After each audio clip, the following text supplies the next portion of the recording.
अस्सलाम वालेकुम स्टूडेंट्स। आज का हमारा लेक्चर है फ़िज़िकल क्वांटिटीज़। ठीक है, ये आप लोग जानते हैं कि फ़िज़िक्स जो है वो एक एक्सपेरिमेंटल साइंस है और एक्सपेरिमेंटल साइंस में उसको समझने के लिए हमें कुछ ना कुछ क्वांटिटीज़ की जो है वो ज़रूरत पड़ती है, जिनको फिर हम मेजर करते हैं और अपना एक्सपेरिमेंट जो है वो आगे बढ़ाते हैं। ठीक है, तो हम ये कह सकते हैं कि जो फ़िज़िक्स की जो फाउंडेशन है वो इन फ़िज़िकल क्वांटिटीज़ के ऊपर बेस करती है। तो ये फिजिकल क्वांटिटीज़ फिर होती क्या हैं? तो सिंपली एक एग्जांपल से यानी आपको समझाने की कोशिश करती हूँ कि अगर इस कमरे में आपने किसी कमरे में आप बैठे हैं और आपने बताना हो कि कमरे में सर्दी है या गर्मी है, तो आप उसके टेम्परेचर के बारे में बताते हैं। इसी तरह से दो जो है वो स्ट्रिंग्स हैं, आपने उनमें से छोटी और बड़ी के बारे में बताना हो तो आप उसकी लेंथ के बारे में बताते हैं। दो स्टोन है, आपने बताना हो हैवी है लाइट है, तो आप उसके मैस के बारे में बताते हैं। तो एक्चुअली जो मैस है, जो लेंथ है, जो टेम्परेचर है, वो किसी भी सिस्टम की एक फिजिकल प्रॉपर्टी को एक्सप्रेस करते हैं। ठीक है, और उनको मेजर भी किया जा सकता है। यानी फिजिकल क्वांटिटी एक फिजिकल प्रॉपर्टी होती है जो किसी भी सिस्टम की फिजिकल स्टेट को एक्सप्रेस करती है, लेकिन उसकी जो सबसे इम्पोर्टेंट बात यह है कि उसको आप मेजर कर सकते हैं। ये इसकी इम्पोर्टेंट जो है वो इसकी खूबी है कि फिजिकल क्वांटिटी को आप मेजर कर सकते हैं एक्यूरेटली। जैसे फॉर एग्जांपल आपके सर में दर्द हो रहा हो तो आप उसको एक्यूरेटली मेजर तो नहीं कर सकते, मेजर ही नहीं कर सकते। आप यही बता सकते हैं क्या कम हो रहा है या ज़्यादा हो रहा है, तो ये भी एक फिजिकल क्वांटिटी है, लेकिन आप इसको मेजर नहीं कर सकते।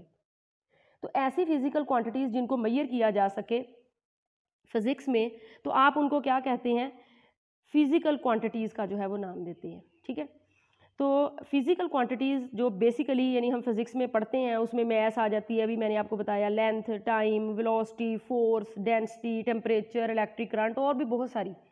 तो ये सारी की सारी जो है वो फिजिकल क्वांटिटीज़ हैं और इनको आप मेजर कर सकते हैं। ठीक है, नेक्स्ट जो है वो फिजिकल जो क्वांटिटीज़ हैं उनको दो कैटेगरीज में डिफाइन किया जाता है। Two broad categories, one is base quantity and the second one is derived quantity. Base quantities actually वो यूनिट हैं जिनको एज सच आप डिफाइन नहीं कर सकते, उनकी एज सच कोई डिफाइन नहीं है, लेकिन उनकी मदद से आप दूसरी क्वांटिटीज़ को डिफाइन कर सकते हैं। ठीक है, यानी बेस क्वांटिटीज़ को आप एज सच आप उसकी कोई डिफाइन नहीं कर सकते, लेकिन जो बाकी फिजिकल क्वांटिटीज़ हैं उनकी जो डेफिनेशन है वो डिपेंड करती हैं बेस क्वांटिटीज़ पे। ठीक है, और वो क्वांटिटीज़ क्या कहलाती हैं, डिराइव क्वांटिटीज़। इनको डिराइव क्वांटिटीज़ इसीलिए कहा जाता है कि हम कुछ मिनिमम नंबर ऑफ क्वांटिटीज़ को बेस क्वांटिटीज़ का नाम देंगे जो डिफाइन नहीं की जा सकती, यानी वो इतनी सिंपल होती हैं, लेकिन बाकी जो क्वांटिटीज़ हैं वो उनकी बुनियाद पर जो है वो डिफाइन होती हैं, तो इसलिए उनको जो है वो डिराइव क्वांटिटीज़ का नाम दिया जाता है। The base quantities are the minimum number of other physical quantities in terms of which other physical quantities can be defined. तो यहाँ पे हमारे पास जो है वो 7 बेस क्वांटिटीज़ हैं। ठीक है, 7 बेस क्वांटिटीज़ हैं हमारे पास जो यहाँ पे दी गई हैं। तो बेस क्वांटिटीज़ ज़ाहिर सी बात है, कोई भी क्वांटिटी है बेस है ड्राइव है, हमने उसको मेजर करना है। तो उसको मेजर करने के लिए हमारे पास दो जो है वो इम्पोर्टेंट स्टेप हैं। फर्स्ट हमारा स्टेप है the choice of a standard.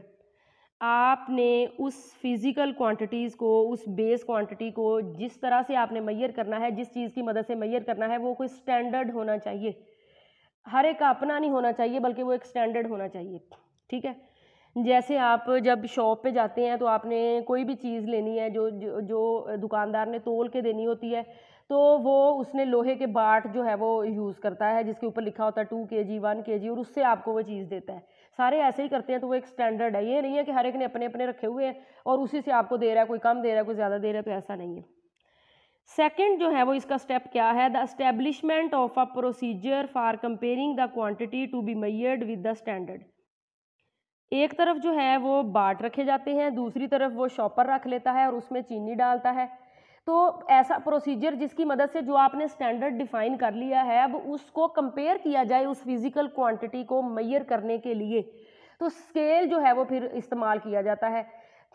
जैसे फिजिकल बैलेंस वगैरह वो इस्तेमाल किया जाता है। एक तरफ वो चीज़ रखी जाती है जिसको आपने मेजर करना है और दूसरी तरफ वो स्टैंडर्ड रखा जाता है जिसकी मदद से आप फिर दोनों को मेजर करते हैं। तो ये हो गया दूसरा जो है वो इसका स्टेप कि that a number of units are determined as the major of that quantity. 2 kg लेनी है, 3 kg लेनी है, जो भी, जैसे आप मीटर रॉड से लेंथ जो है वो मैयर करते हैं, जितनी भी आपने मैयर करनी है, तो वो एक स्टैंडर्ड है। फिर आप एक प्रोसीजर डिफाइन करते हैं जिसकी मदद से आप उस स्टैंडर्ड को, जो आपकी फिजिकल क्वांटिटी जिसको आपने मैयर करना है, उसके साथ कंपेयर करते हैं। तो ये 2 इंपॉर्टेंट स्टेप हो गए। उसके बाद जो स्टैंडर्ड आपने लेना है जी, वो आइडियल होना चाहिए स्टूडेंट, और उसकी 2 प्रिंसिपल करैक्टरिस्टिक होनी चाहिए, उसकी 2 खूबियाँ होनी चाहिए। फर्स्ट जो है वो उसकी करैक्टरिस्टिक क्या है, असेसिबल हो। इस तरह की चीज़ को स्टैंडर्ड नहीं रख देना कि कोई जैसे ताजर जो है या दुकानदार जो है वो उनको मिले ही ना, तो वो कैसे आपको चीज़ मैयर करके देंगे। तो ऐसी चीज़ नहीं हमने स्टैंडर्ड के तौर पे, जो मैयर आपने जिससे लेंथ मैयर करनी है, जिसे आपने मैस मैयर करना है, जिसे आपने टेम्परेचर मैयर करना है, हम कोई इस तरह का स्टैंडर्ड बना दें कि वो किसी की पहुंच में ही ना हो। असेसिबल का मतलब है उसकी रसाई हो, यानी हर जो भी जो उसे मैयर करना चाह रहा है, दुकानदार ने कपड़ा जो है वो आपको नाप के देना है, चीज़ें दुकानदार ने आपको तोल के देनी है, तो उसके पास जो स्टैंडर्ड है वो उसकी असेस में होना चाहिए। सेकंड, इनवेरिएबल होना चाहिए। इनवेरिएबल का मतलब है चेंज ना हो।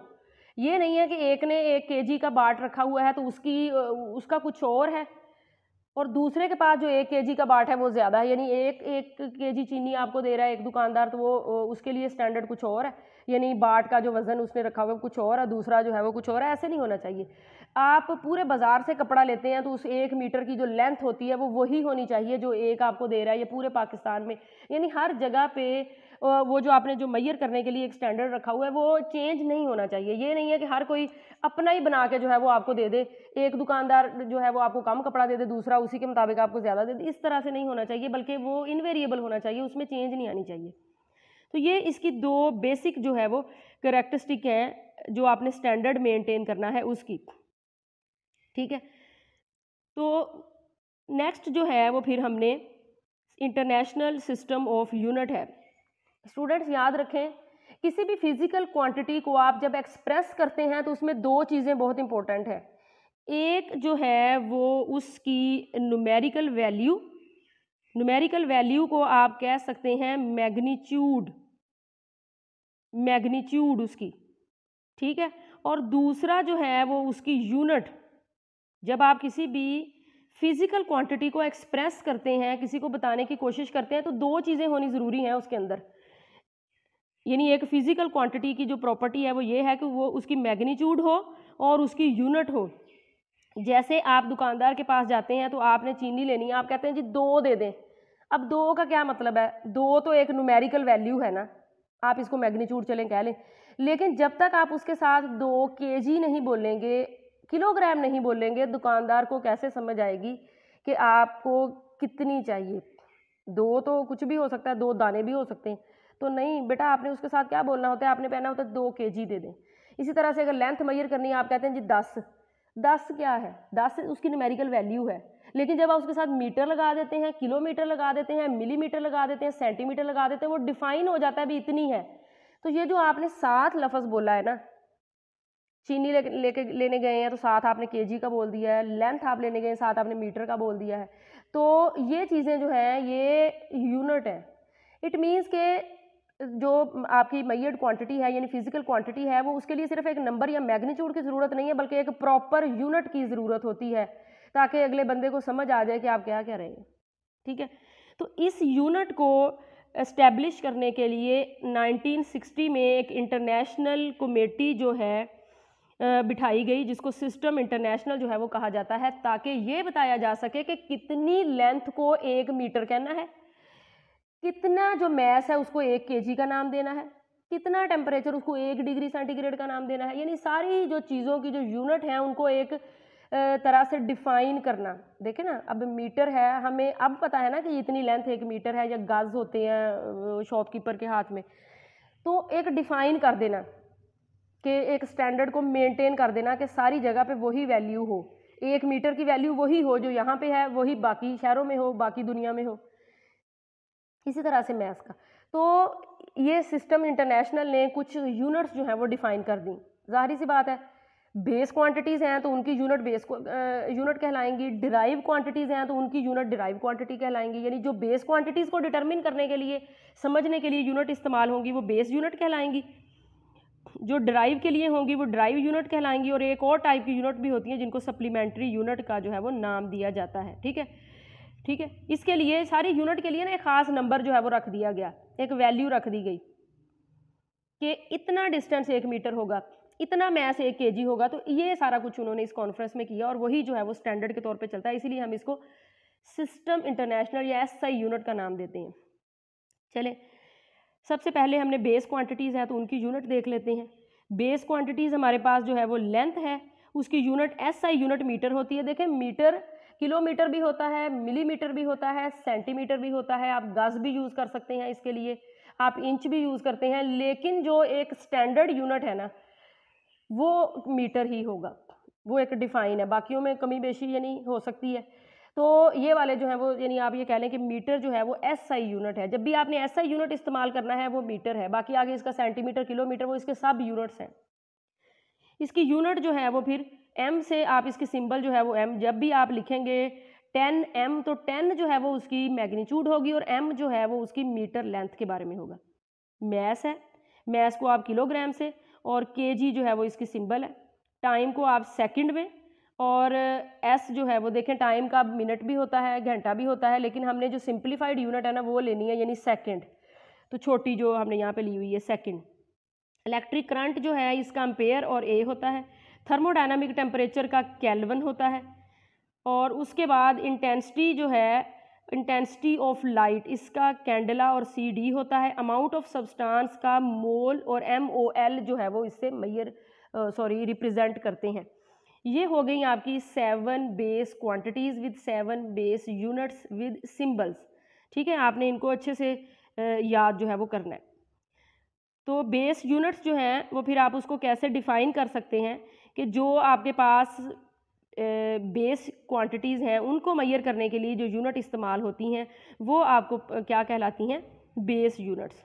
ठीक है, उसके बाद जो है वो एक और यूनिट है जो हमारी ये जो वेट और मेजर की कॉन्फ्रेंस हुई थी उसमें कुछ क्वांटिटीज़ को तो बेस कह दिया, उनकी यूनिट को बेस यूनिट कह दिया और बाकी जो है वो फिर ड्राइव में चली गई।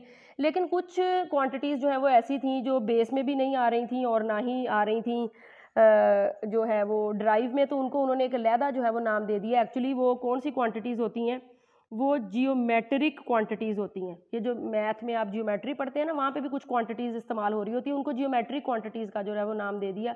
और उनके लिए जो यूनिट फिर इस्तेमाल की गई वो क्या होती हैं, वो होती हैं प्लेन एंगल और सॉलिड एंगल। यानी फिजिकल क्वांटिटी क्या हो गई, प्लेन एंगल, और उसकी यूनिट क्या हो गई, रेडियन, और उसको सिंबल जो है वो RAD।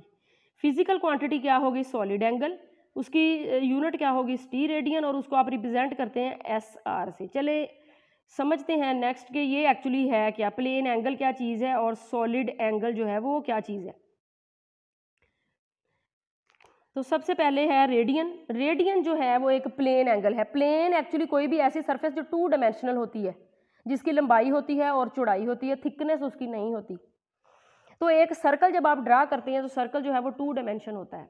ठीक है, अब सर्कल में आपने 2 पॉइंट लेने हैं। फॉर एग्जांपल ये उसका सेंटर है, सेंटर से यहाँ पे जिस भी पॉइंट पे आप टच करेंगे वो रेडियस कहलाएगा, और ये हर जगह पे एक ही जैसी वैल्यू रखता है, ये आपको पता है। ठीक है, उसके बाद आपने एक यानी टच यहाँ पे किया, यानी सेंटर से लेके सर्कमफ्रेंस तक का फासला रेडियस कहलाता है। एक आपने पॉइंट यहाँ पे लिया और एक पॉइंट जो है वो यहाँ पे लिया। फॉर एग्जांपल कोई बॉडी सर्कल में मूव कर रही है तो इस पॉइंट पे वो यहाँ पे थी, थोड़ी देर के बाद वो यहाँ पे चली गई, तो आपने इन दोनों पॉइंट को जो है वो टच कर दिया आपस में, इसको कहते हैं आर्क लेंथ। ठीक है, आर्क लेंथ।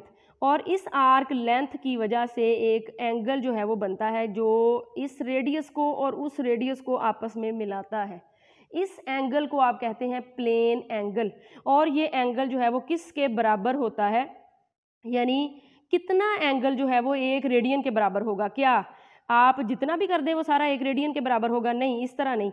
आपने कितना लेना है, यानी एक आप पॉइंट यहाँ पे ले लेते हैं, दूसरा यहाँ पे, तो एक ये लेंथ भी तो आपके पास आ गई। जब ये वाली लेंथ इसके बराबर हो जाए, क्योंकि ये वाली लेंथ भी उतनी है, ये वाली लेंथ भी उतनी है, तो ये जो इनको ये वाली इंटरसेक्ट कर रही है यहाँ पे, ये लेंथ भी इसके बराबर हो जाए, रेडियस के बराबर हो जाए, तब जो एंगल होगा इन दोनों पॉइंट के दरमियान, ये 1 और 2 पॉइंट के दरमियान, वो कहलाएगा 1 रेडियन। स्टूडेंट्स आपको समझ आ गई? यानी एक पॉइंट 1 हो गया, एक 2 हो गया, तो इतना इन दोनों के दरमियान आपने लेंथ लेनी है कि इसकी लेंथ भी उतनी आ जाए जितनी रेडियस की लेंथ है, तब ये कहलाएगा 1 रेडियन। ठीक है, इसको डिफाइन कैसे करेंगे? The radian is the plane angle between 2 radii of a circle which cut off the circumference, cut off the circumference, यहाँ से कट करते हैं दोनों radii of an arc equal in length of the 2 radius, यानी इसके और इसके बराबर ये होनी चाहिए, तब क्या कहलाएगी? 1 रेडियन जो है वो कहलाएगा। उसके बाद नेक्स्ट है हमारे पास टी रेडियन। टी रेडियन जो है वो 3 डायमेंशनल एंगल को कहते हैं। 3 डायमेंशनल एंगल का मतलब है जो भी आप सरफेस ले रहे हैं वो 3 डायमेंशन होनी चाहिए, उसकी लंबाई भी होनी चाहिए, चौड़ाई भी होनी चाहिए और थिकनेस भी, ऊंचाई भी होनी चाहिए। तो यहाँ पे आप एक स्फीयर ले लेते हैं, जैसे फुटबॉल नहीं होता, फुटबॉल एक दायरा वो 2 डायमेंशन है, एक फुटबॉल स्फीयर उसकी थिकनेस भी होती है, तो वो 3 डायमेंशन होता है। अगर यही एंगल आप उसमें लें तो देखें, यही एंगल आप उसमें अगर लेंगे तो आपने देखना है कि कैसे जो है वो इसकी वैल्यू आती है। तो आपने एक सेंटर लिया, सेंटर से इस तरफ आपने ड्रॉ किया, इस तरफ ड्रा किया। अब ये सिर्फ इस तरह नहीं आएगा क्योंकि इसकी तो सरफेस ऐसे थिकनेस भी है ऊपर से, यानी महसूस कर सकते हैं ना कि इसके ऐसे ऊपर से थिकनेस भी है, तो कुछ यहाँ पे इस तरह की सरफेस जो है वो बनेगी। ये तो बजाते खुद एक प्लेन है, यानी एक 2 डायमेंशनल बन गई। तो एंगल टोटल जो है वो फिर क्या बना? 3 डायमेंशन। 2 डायमेंशन ये हो गया और एक ये भी हो गया साथ, तो 3 डायमेंशनल एंगल बना। इसमें अब फॉर एग्जांपल आप समझने के लिए आप ये समझ लें कि इतनी लेंथ भी आर के बराबर ही होगी और जो दूसरी आ रही थी वो भी आर के बराबर ही होगी। तो एरिया क्या होता है? लंबाई ज़रब चौड़ाई, तो वो आर स्क्वायर हो गया। तो इसलिए हम क्या इसको कैसे डिफाइन कर सकते हैं? यानी आपने स्टी रेडियन को जो है वो आपने कैसे डिफाइन करना है? द स्टी radian is a solid angle, यानी 3 dimensional angle subtend at the centre of a sphere. वही बात के यानी आपने 2 आर्क लेनी है, लेकिन उनको जब आपस में जुड़ेगा ये तो एक एरिया बनेगा, एक आर्क लेंथ नहीं बनेगी, एक एरिया बनेगा। वहाँ पे लेंथ बनी थी ना, यहाँ एरिया बनेगा। तो एरिया की जब आप डायमेंशन लेते हैं तो वो आर स्क्वायर आती है। तो ये वाला जो है वो किसके बराबर होगा? Square of the radius of a sphere. तो ये हो गए आपके सप्लीमेंट्री यूनिट्स। लास्ट में है हमारे पास डिराइव यूनिट्स को तो मैंने पहले ही डिफाइन कर दिया कि जो भी ऐसी फिजिकल क्वांटिटी जिनको आप बेस क्वांटिटी की मदद से डिफाइन कर सकते हैं, ऐसे फिजिकल क्वांटिटीज़ के यूनिट जिनको आप बेस यूनिट की मदद से डिफाइन कर सकते हैं, वो क्या कहलाएंगे? Derive units. चलें कुछ यहाँ पे एग्जांपल्स हम देख लेते हैं। फोर्स जो है वो एक्चुअली जो है उसका सिंबल न्यूटन है, वो क्या होता है? किलोग्राम मीटर पर सेकेंड स्क्वायर से मिल के बनता है। अब देखें, किलोग्राम भी बेस यूनिट है, मीटर भी बेस यूनिट है, सेकंड भी बेस यूनिट है, तो ये इन तीनों बेस यूनिट से मिल के जो है वो ये इसकी यूनिट बनती है। तो इसलिए फोर्स जो है वो एक डिराइव क्वांटिटी है और इसकी यूनिट क्या होगी? एक डिराइव यूनिट होगी। फोर्स को आप कैसे लिखते होते हैं? F is equal to M A. M जो है वो मैस है और ए होता है मीटर पर सेकेंड स्क्वायर। तो मीटर जो है वो एक फिजिकल क्वांटिटी है, सेकंड भी यानी एक फिजिकल क्वांटिटी। ये सारी क्वांटिटी दोनों सारी जो भी जिन भी क्वांटिटी से मिलके बना है वो फिजिकल है, सॉरी बेस क्वांटिटीज़ है। तो ये वाला जो फोर्स होगी ये हमारी डिराइव क्वांटिटी होगी। नेक्स्ट जो है वो हमारे पास है वर्क। अगर आपको याद हो तो वर्क का फार्मूला होता है W is equal to F D. D देखें लेंथ है और एफ जो है वो फोर्स है। फोर्स एक ड्राइव क्वांटिटी है और लेंथ जो है वो एक बेस क्वांटिटी है। तो ये इन दोनों से मिलके जो क्वांटिटी बनती है वो ड्राइव क्वांटिटी कहलाएगी और इसका जो यूनिट होगा वो जाउल कहलाएगा। और अगर आप इसको एसआई यूनिट में देखें तो होगा किलोग्राम मीटर स्क्वायर पर सेकेंड स्क्वायर। ठीक है, किलोग्राम भी बेस यूनिट है, मीटर भी बेस यूनिट है, सेकंड भी बेस यूनिट है, तो तीनों बेस यूनिट से मिलके बना है, तो इसका यूनिट भी एक ड्राइव यूनिट होगा। उसके बाद पावर है। पावर का यूनिट होता है जाउल पर सेकंड और अगर आप एसआई यूनिट में लिखें तो केजी मीटर स्क्वायर पर सेकंड क्यूब इसका होता है। ठीक है, और वॉट जो है वो इसको कहते हैं, यानी कलेक्टिवली जाउल पर सेकंड को आप वॉट बोलते हैं और ऐसे जो है वो इसको शो करते हैं। इसी तरह से नेक्स्ट जो है वो फिर प्रेशर का है। प्रेशर जो है उसका यूनिट होता है न्यूटन पर मीटर स्क्वायर। न्यूटन पर मीटर स्क्वायर अगर आप इसको एसआई यूनिट में लिखें तो किलोग्राम पर मीटर पर सेकंड स्क्वायर आएगा, क्योंकि न्यूटन की यूनिट आप इधर से ले लेंगे जो भी है और पर ये जो मीटर स्क्वायर है उसको भी आप करेंगे तो सिंप्लीफाई जब करेंगे तो आपके पास ये यूनिट जो है वो आ जाएगी। याद रखें इन सब में बेस यूनिट जो है वो यूज़ हो रहे हैं। जिस भी क्वांटिटी में बेस यूनिट यूज़ हो रहे होंगे उस क्वांटिटी की यूनिट ड्राइव यूनिट कहलाएगी। ठीक है, तो ये प्रेशर भी ड्राइव होगी। उसके बाद इलेक्ट्रिक चार्ज है। इलेक्ट्रिक चार्ज को जो है वो कोलम कहा जाता है और ये होता है एम्पेयर पर सेकंड, ठीक है। तो ये इसकी यूनिट है और ये इसकी जो है वो आप ये कह लें कि बेस यूनिट की फॉर्म में जो है वो, क्योंकि एम्पेयर भी बेस यूनिट है, सेकंड भी बेस यूनिट है। तो ये तीन चीज़ें इस टेबल से आपको पता चल गई कि डिराइव क्वांटिटीज़ भी पता चल गई, उनकी एसआई की फॉर्म में भी यूनिट पता चल गई, उनकी सिंबल क्या है वो भी, और वैसे कलेक्टिवली उनको यूनिट को क्या बोला जाता है वो भी आपको पता चल गया। और ये भी आपने जो है वो याद करने हैं। यहाँ पे कुछ की पॉइंट जो है वो आपको नज़र आ रहे हैं, आपने उनको नोट करना है, क्योंकि आपने इनके एमसीक्यू टाइप और शॉर्ट क्वेश्चंस के तौर पे इस टॉपिक को तैयार करना है, ठीक है। उम्मीद है कि आपको अच्छी समझ आ गई होगी। चलें जी, अल्लाह हाफिज़।